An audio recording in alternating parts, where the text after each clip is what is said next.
sobre um objeto em rotação, o momento angular se altera. A velocidade de variação do momento angular é igual ao torque aplicado. Sob a influência de um torque, um objeto em rotação precessiona. Agora já conhecemos as 3 grandes leis de conservação da mecânica. No mundo onde as mudanças parecem constantes, essas 3 coisas são exatamente hoje o que sempre foram e o que sempre serão: energia, quantidade de movimento e momento angular. Há algo estranho em relação a essas leis. Isaac Newton nos deu a mecânica. Jamais pensou nas leis de conservação. Elas resultam da grande dádiva que ele nos ofereceu. F igual ma. Mas ele próprio jamais as deduziu. É como se tivesse deliberadamente deixado alguma coisa para os outros fazerem. Existe um outro pequeno mistério em relação a Newton e suas leis. Ele baseou sua mecânica em 3 leis, mas parece que usamos sempre apenas uma delas. Tudo que fazemos parece resultar de F igual ma. Desconfio que esses 2 mistérios estejam relacionados. Acho que Newton sabia alguma coisa sobre conservação e que sua 3ª lei trata exatamente dessa questão. Deixe-me tentar explicar. Tomemos o caso da energia. Energia jamais é criada ou destruída, mas ela pode fluir de um lugar para outro. A isso dá-se o nome de trabalho. Trabalho é uma força agindo ao longo de um deslocamento. Se haja uma força sobre um corpo, deve haver uma força contrária agindo sobre outro corpo. Essa é a 3ª lei de Newton. Quando o trabalho é aplicado a um determinado corpo, ele provém de alguma outra coisa. É assim que a energia é conservada, ou a quantidade do movimento. Força é a velocidade de variação da quantidade de movimento. Se uma força provoca uma variação na quantidade de movimento de um corpo, uma força contrária deve estar agindo sobre outro corpo, fazendo com que sua quantidade de movimento se altere na direção oposta. É por isso que a quantidade de movimento é conservada. O mesmo se aplica ao momento angular. O torque é igual à velocidade da variação do momento angular. Um torque sobre um determinado corpo implica num torque contrário sobre outro corpo. O momento angular flui de um corpo para outro e o momento angular é conservado. Todas as 3 leis de conservação podem ser consideradas como resultados da 3ª lei de Newton. Nosso assunto hoje, mais uma vez, está relacionado a torques e ao momento angular. Na verdade, acho que já está na hora de um pequeno aperto.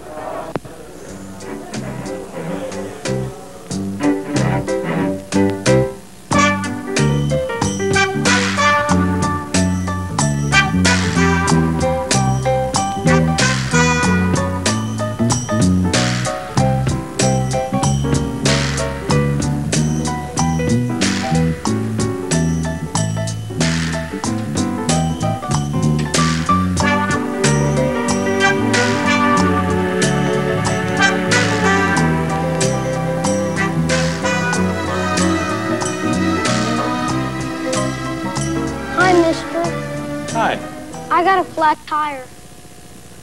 You sure do. Can you fix it? Sure. Come back in about a half an hour.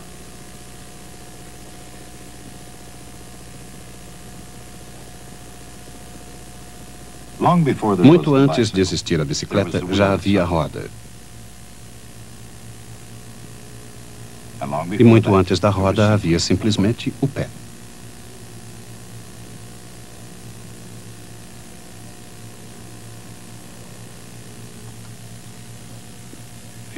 Os pés transportam seu dono sob condições normais e sem uma carga muito pesada a uma velocidade de 5 km por hora. Os pés são operados pela energia do homem, da mulher ou da criança. O avanço da cultura pode ser avaliado pela rapidez com que foram sendo melhorados os sistemas de transporte. Antes que os pés produzissem a caminhada, os homens contavam com as bestas de carga.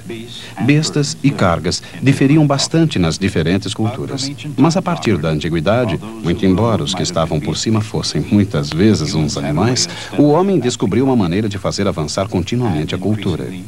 Ele conseguia economizar cada vez mais tempo em suas viagens e reduzir o desgaste das suas sandálias e sapatos. Mas não importa como, nem até onde, o destino do homem está ligado a viagens. Tudo começou com a roda. Cerca de 4.000 anos antes de Cristo. Os sumérios da Mesopotâmia foram provavelmente os inventores da roda. A primeira roda pode ter sido uma fatia de um tronco ou pedaços de madeira amarrados em círculo. Mas uma coisa não mudou na roda. Ela foi feita para girar. Não há nada de especial numa roda a não ser o fato de girar. Se você esquecer de segurar, ela cai. A força da gravidade atrai a roda para baixo.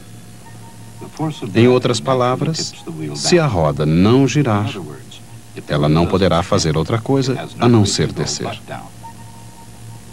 Uma roda girando é outra coisa. Uma roda em rotação possui momento angular e ocorre essa estranha mudança quando o momento é angular. Não é a força que altera o momento angular. É o torque. Se R vetorial F igual a 0, o momento angular é conservado.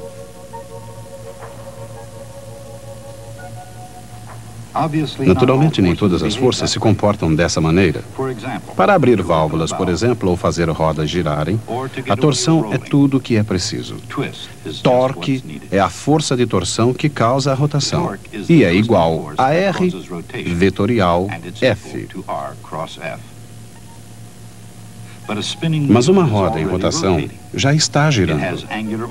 Ela já tem um momento angular, mas de maneira diferente. De fato, agora, a gravidade pode nos pregar uma estranha peça. Sua força se dirige para baixo, mas o torque é lateral. De acordo com a equação tal igual dl dt, o momento angular irá girar para os lados e não cair. O mesmo deverá acontecer à própria roda.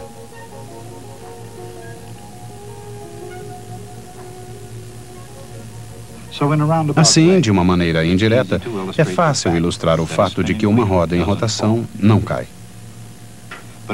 Mas além desse exemplo da vida, copiado do desenho animado, o que acontece de fato aqui? O que impede a roda de cair? Quando a gravidade faz uma roda não em rotação tombar, os raios empurram a parte de cima da roda para fora e não para baixo, criando uma componente de velocidade em direção para fora. A mesma coisa acontece na parte de baixo, só que para dentro e não para fora. A mesma coisa acontece quando a roda gira. Agora, no entanto, quando a velocidade exterior aumenta, isso ocorre no lado da roda, para fora de um lado e para dentro do outro.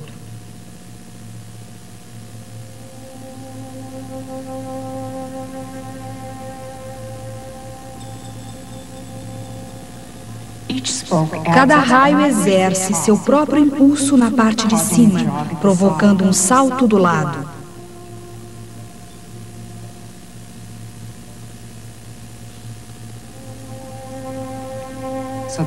Assim, o resultado final não é um movimento descendente, mas lateral.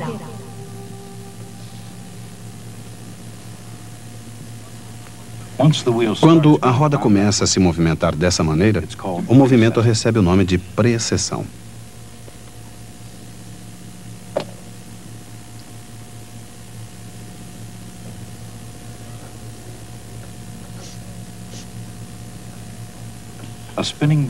Uma roda de bicicleta e um peão têm muito em comum.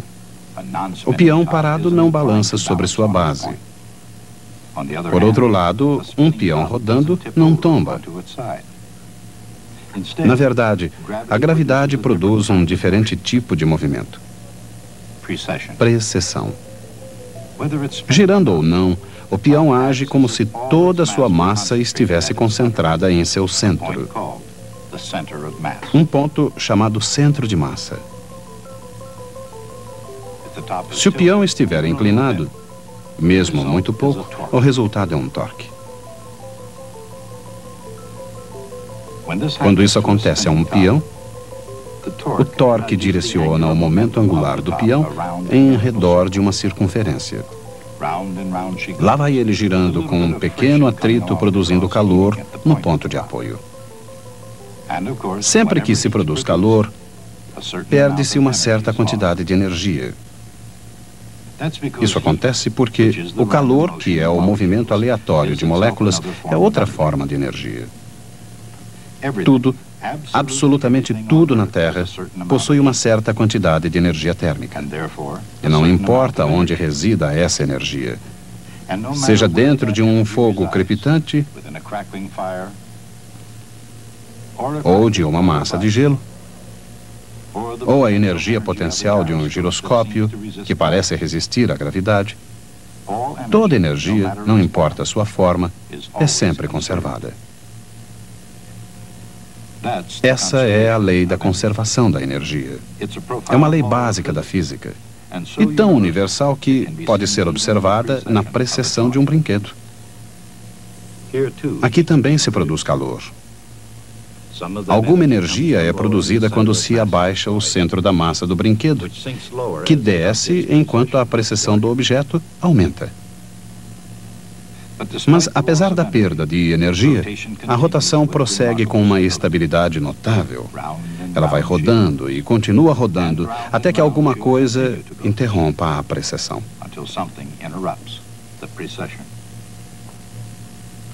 Naturalmente, antes que alguma coisa interrompa a sua precessão, peões e brinquedos podem produzir precessão das maneiras mais surpreendentes e divertidas.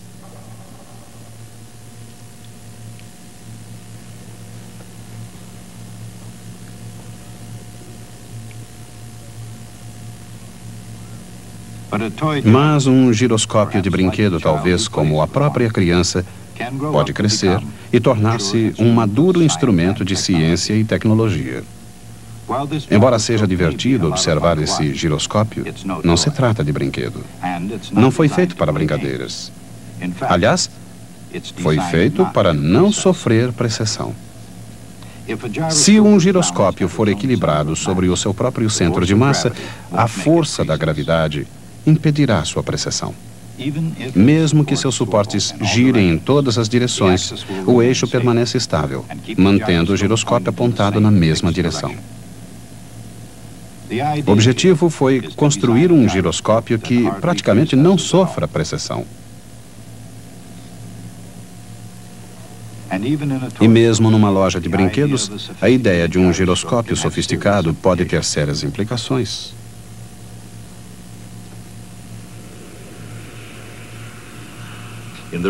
No mundo real, auxiliado por giroscópios, qualquer desvio de um curso pré-determinado de um avião ou submarino pode ser detectado e corrigido automaticamente.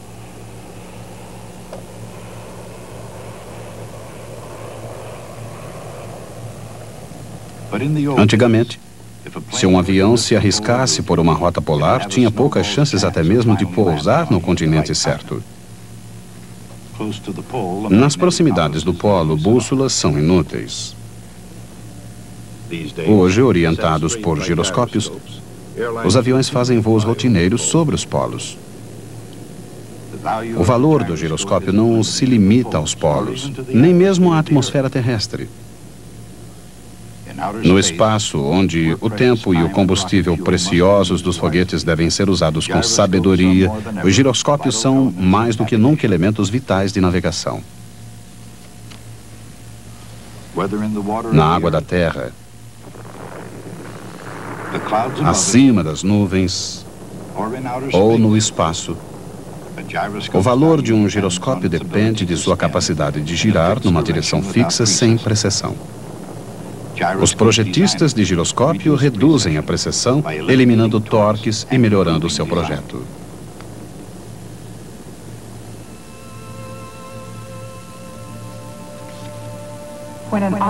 Quando um objeto sofre precessão, a extremidade do seu vetor, momento angular, move em um movimento circular uniforme, com uma velocidade angular constante chamada ômega maiúsculo. Ômega maiúsculo é a velocidade de precessão.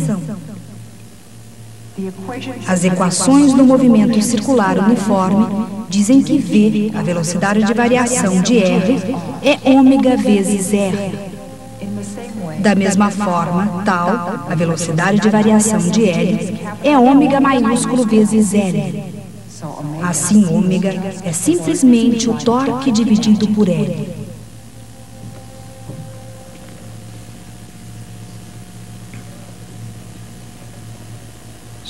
Como um bom giroscópio quase não apresenta precessão, a roda de bicicleta não seria um bom instrumento para a navegação.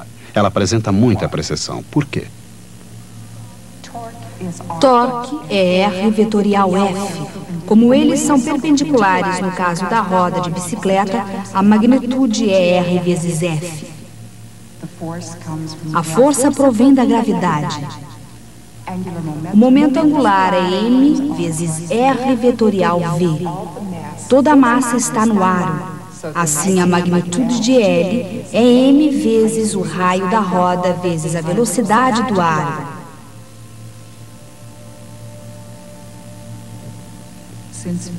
Como V é ômega R, a velocidade de precessão é a distância ao pivô vezes G, dividido pela velocidade de rotação da roda vezes o raio da roda ao quadrado.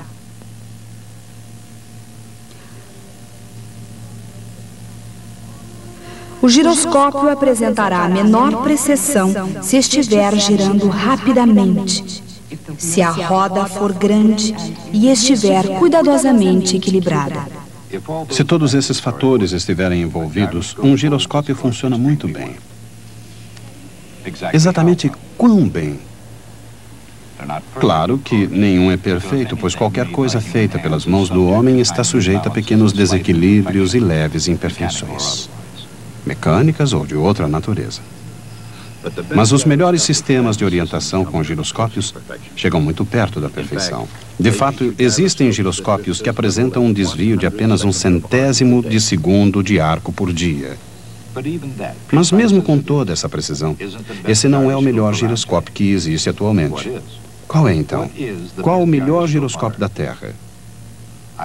Isaac Newton sabia a resposta.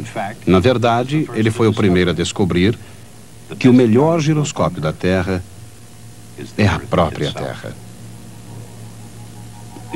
A Terra, como Newton imaginava, gira em torno de um eixo com uma inclinação de 23,5 graus em relação à perpendicular ao plano da eclíptica, o plano da órbita da Terra em redor do Sol.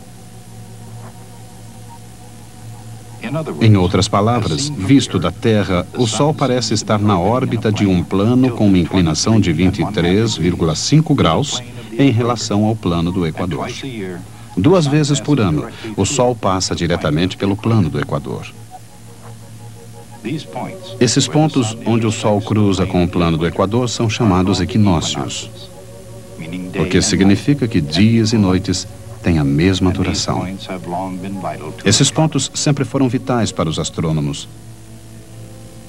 Desde a antiguidade, os astrônomos têm observado o fenômeno dos equinócios. Chineses, gregos, babilônicos, turcos, através dos tempos e nas maiores civilizações, todos esses povos compartilharam de um fascínio sobre os equinócios, pois eles assinalavam o momento exato da mudança de estações. Os egípcios, maias, todo o mundo antigo, por mais diferentes que possam ter sido suas terras, compartilharam o mesmo céu. Por mais diferentes que tenham sido suas religiões, os antigos astrônomos contemplavam os céus tendo algo em comum. De uma maneira ou de outra, eles calcularam a posição exata dos equinócios.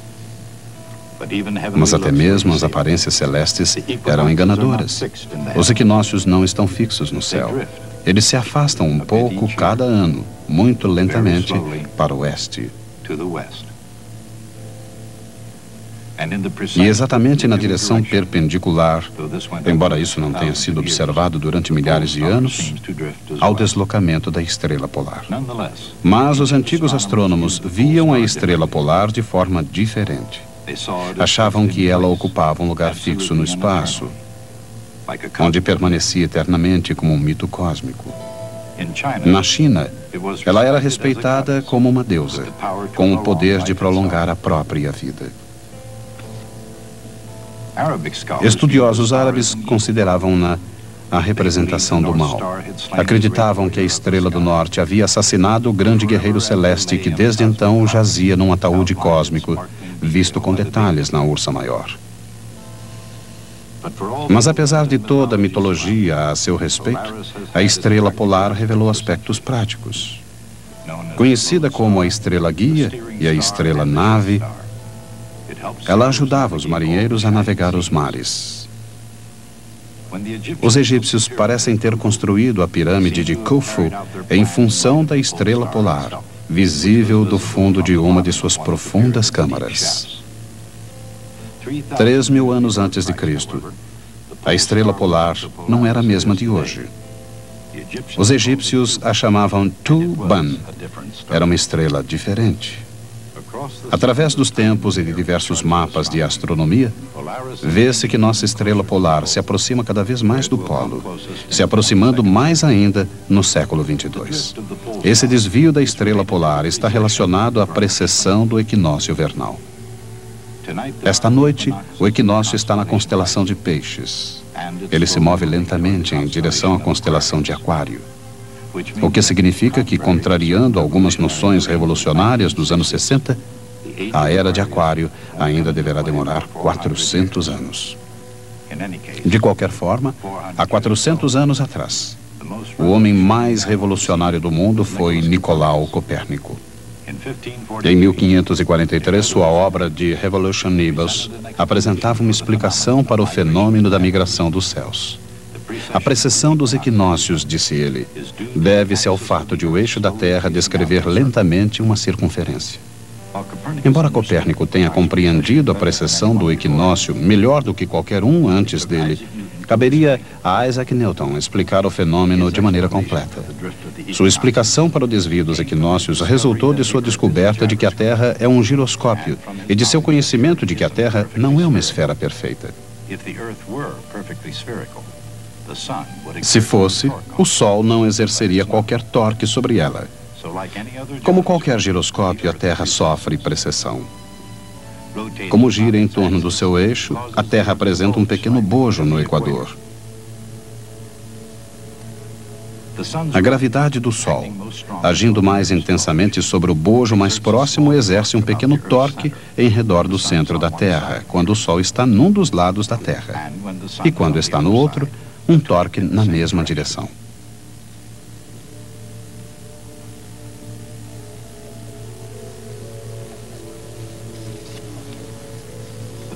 O torque é muito pequeno, mas o suficiente para provocar uma precessão muito lenta no eixo de rotação da Terra. Muito lenta, realmente. Uma volta completa demora cerca de 26.000 anos.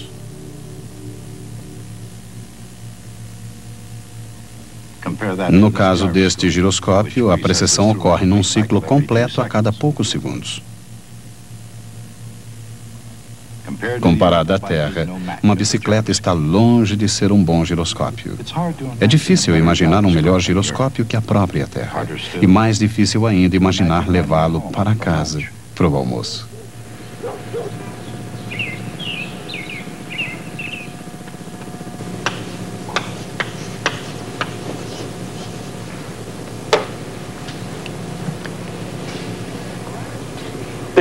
O giroscópio é um instrumento estranho e divertido. Mas o que sempre me deixou mais intrigado foi o fato de Newton compreender e ser capaz de explicar a precessão dos equinócios. Qualquer um que tivesse feito apenas isso seria lembrado ainda hoje. Mas no caso de Newton, essa descoberta se perdeu em meio a todos os seus outros feitos. Newton tinha um amigo mais jovem, chamado Edmund Halley. Um dia, em 1684, ele disse a Halley que havia descoberto que uma lei da gravidade, baseada no inverso de r ao quadrado, produziria as órbitas dos planetas e na forma de seções cônicas. É difícil imaginar a reação de Halley a essa revelação. Ser amigo de Newton não devia ser algo muito relaxante, na melhor das hipóteses. Mas Newton lhe dissera que havia descoberto o segredo do universo. Halley insistiu para que Newton publicasse sua descoberta. E Newton finalmente concordou. Ele estava certo. Newton havia descoberto o segredo do universo. Falaremos sobre isso da próxima vez. Precessão é o resultado de um torque aplicado a um objeto em rotação. A velocidade de precessão é determinada pelo momento angular do objeto e pelo torque. A própria Terra é um giroscópio, sofrendo uma precessão produzida pelo torque aplicado pelo Sol e pela Lua.